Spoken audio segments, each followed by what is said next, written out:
Bonjour à tous. Bonjour Jean-Paul. Bonjour Françoise, bonjour jeunes gens. Je suis Alors, heureux de vous retrouver. et nous aussi, parce qu'aujourd'hui, vous allez nous parler donc de la deuxième et de la troisième coupe. Absolument. Et je vous invite à lire le texte tout simplement Bien qui se sûr. trouve dans Apocalypse 16 à partir du verset 3. Le second versa sa coupe dans la mer et elle devint du sang comme celui d'un mort. Et tout être vivant mourut, tout ce qui était dans la mer. Le troisième versa sa coupe dans les fleuves et dans les sources d'eau, et ils devinrent du sang. Et j'entendis l'ange des eaux qui disait, tu es juste, toi qui es et qui étais, tu es saint, parce que tu as exercé ce jugement. Car ils ont versé le sang des saints et des prophètes, et tu leur as donné du sang à boire, et ils en sont dignes.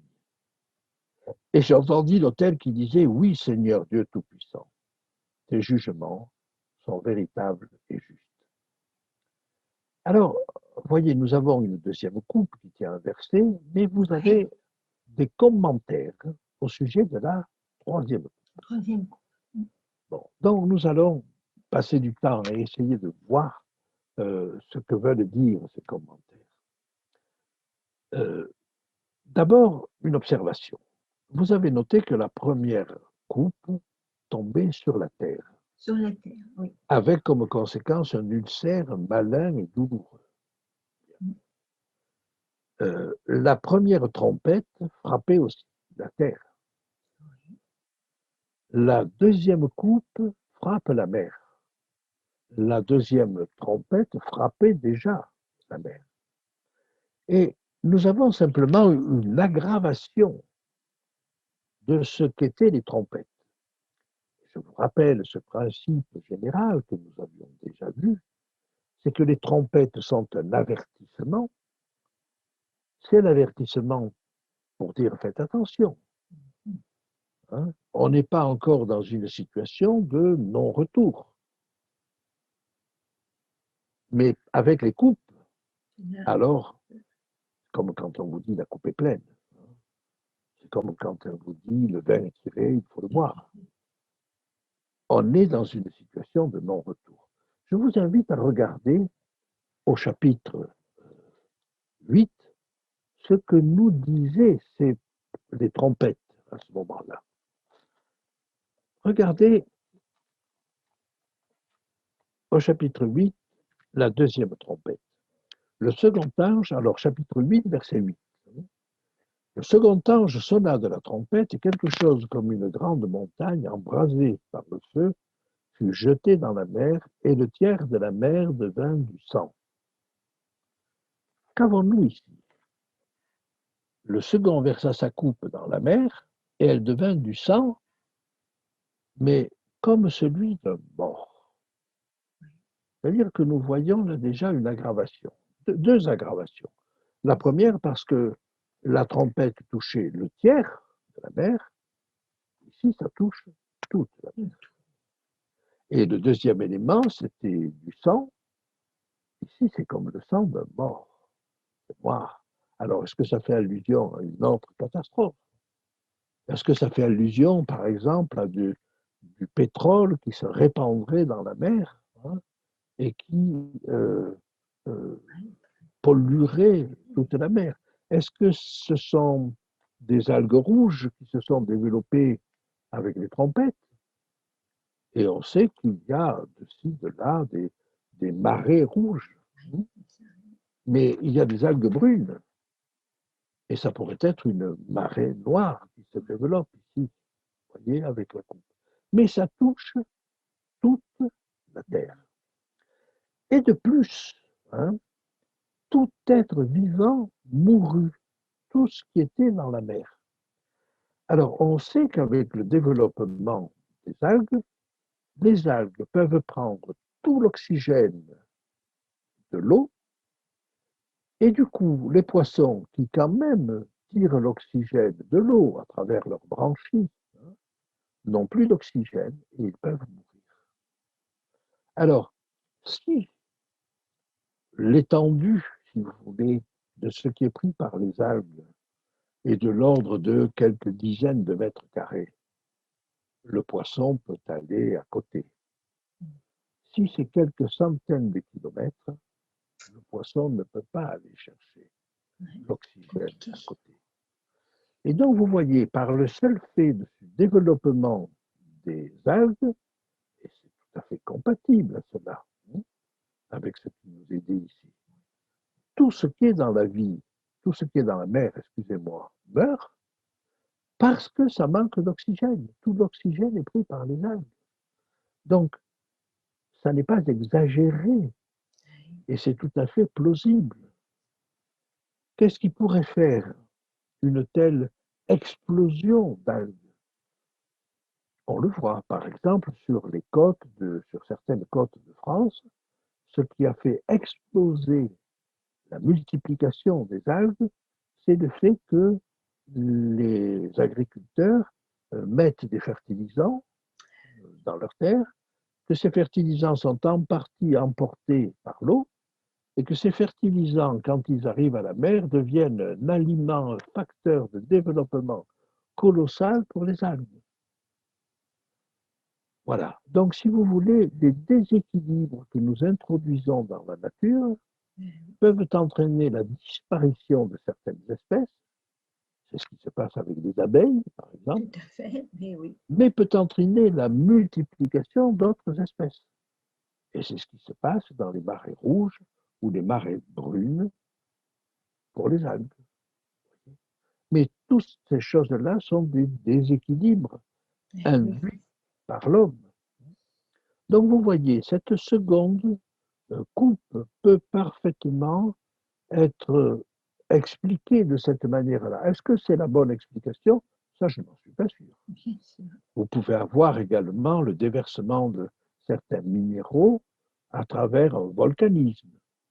Imaginez qu'il y ait un volcanisme qui déverse certains minéraux dans la mer et qui permettent le développement d'algues telles que ça détruit toute autre forme de vie.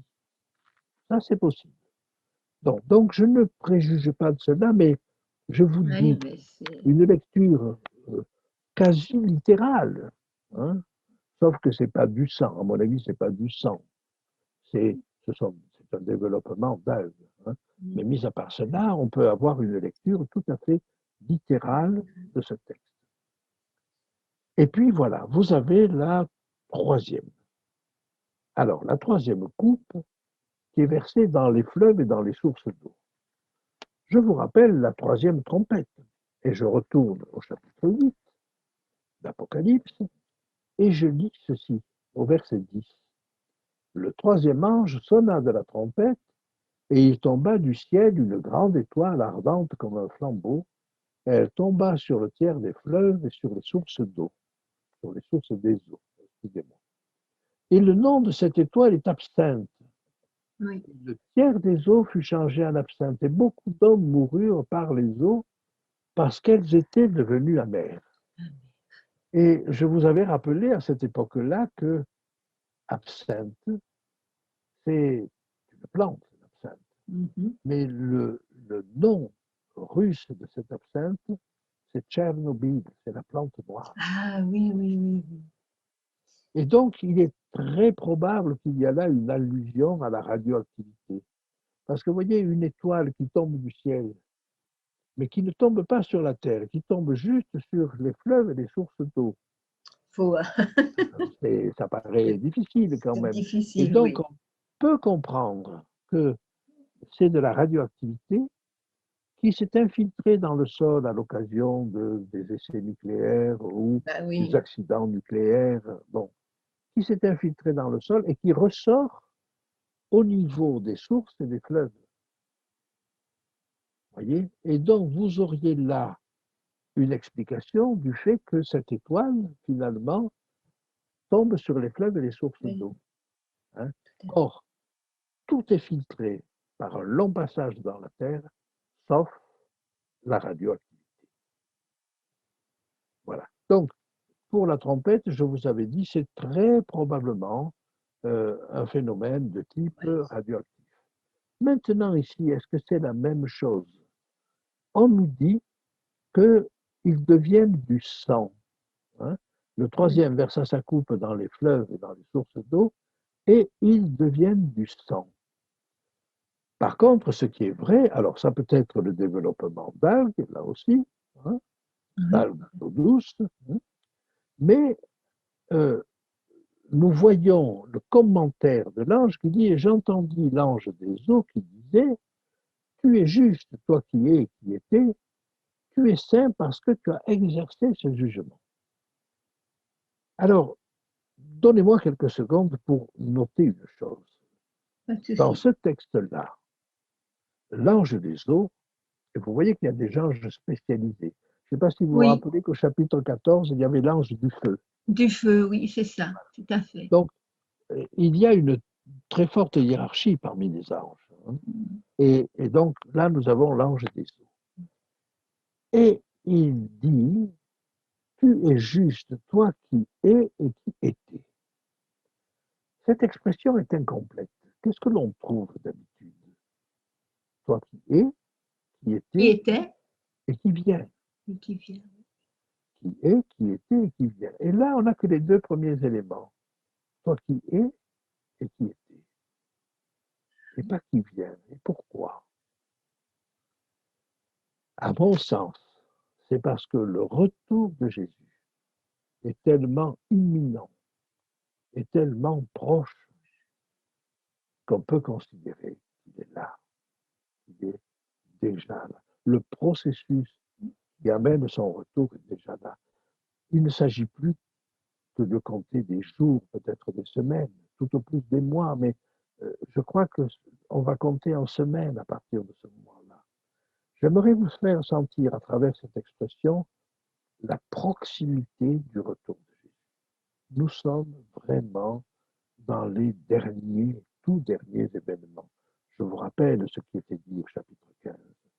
Puis je vis dans le ciel notre signe grand et admirable, 7 anges qui tenaient les 7 fléaux, les derniers. Les derniers. Il n'y aura pas d'autres fléaux après ça. Mais la terre ne peut pas survivre. Ce qu'il y a après ça, c'est le retour de Jésus. Donc vous voyez, c'est ce que nous avons ici. Et l'ange dit, eh bien, tu es juste. Tu es juste. Et pourquoi tu es juste? Alors ça, c'est le verset 6 qui nous donne l'explication. Tu es juste. Pourquoi? Parce que ils ont versé le sang des saints et des prophètes, et tu leur as donné du sang à boire. Les uns sont dignes. D'où vient notre eau de boisson? Notre eau de boisson vient des fleuves. Les fleuves, les sources d'eau, les lacs intérieurs, c'est les mers intérieures, c'est ce qui nous procure de l'eau de boisson. Nous ne pouvons pas boire l'eau de mer. Que ce soit l'océan, la Méditerranée, nous ne pouvons pas boire. Nous ne pouvons boire que de l'eau douce, ce qu'on appelle de l'eau douce. Le problème de l'eau est un problème majeur. On l'avait souligné déjà quand on avait parlé des trompettes. Hein. Mais tu leur as donné de l'eau à boire. Et cette eau, elle est souillée. Elle est souillée de sang, elle est souillée peut-être de produits radioactifs, elle est souillée de pesticides. Vous voyez, donc elle est souillée. Elle n'est pas propre à une vie normale. Et alors, l'ange va dire, hein, tu leur as donné du sang à boire, ils en sont dignes. Eh bien, j'aimerais comparer avec ce qui s'est passé en Égypte. En Égypte, Dieu avait dit à Moïse de menacer les eaux du Nil pour qu'elles deviennent du sang. Alors, c'était peut-être des algues, mais on pense plutôt que c'était des boues rouges qui avaient été entraînées depuis les endroits où sort le Nil, hein, où prend naissance le Nil, et que ces boues rouges avaient coloré tout le fleuve, mais le rendaient de toute manière impossible, impropre à la consommation. Mais qu'est-ce que ça rappelait? Et là, c'est intéressant. Quand les Égyptiens ont vu le Nil rouge, qu'est-ce qu'ils ont pu penser? Eh bien, rappelez-vous qu'ils avaient fait jeter dans le Nil les enfants des Hébreux. Tout ce sang, parce que c'était des morts.